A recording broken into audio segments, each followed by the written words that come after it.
Сәлем достар, егер де сіздер биржада күніне доллармен күнделікті табыс тапқыларыңыз келсе, онда сіздерге брокер деген ұғымды және де оның қандай түрлері бар екенін білу өте маңызды.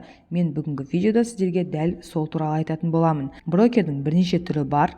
Бірінші фрахтовый брокер, ол егер де сіз кеме арқылы жүк артатын болсаңыз басқа елдерге, сіз кеменің егесімен тікелей сөйлесе алмайсыз. Ол туралы тіпті сайттарда да ашық жарияламайды. Сіз тікелей брокер арқылы жұмыс жасайсыз демексіз, бұл жағдайда фрахтовый брокермен жұмыс жасайсыз.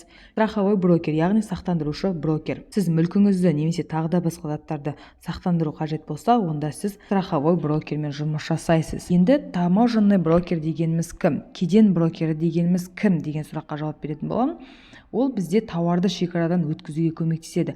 Демек, сіз шекарадан тауар өткізетін болсаңыз, онда таможенный брокермен жұмыс жасайсыз. Ал енді бізде бизнес брокер дегеніміз кім? Бизнес брокер дегеніміз, сіз егер де дайын бизнес сатып алғыңыз келсе, онда бизнес брокермен жұмыс жасайсыз. Ал енді сіздерге қазір биржевой брокер дегеніміз кім? Яғни биржадағы брокер дегеніміз кім? Сол туралы айтқым келіп отыр. Егер де сіз акцияны сатып алып, күнделікті табыс тапқыңыз келсе, онда сіз биржевой брокермен жұмыс жасайсыз. Яғни Қазақстандағы брокерлік компаниялар, оларға Халық Финанс, Жусан Инвест, Freedom Finance жатады.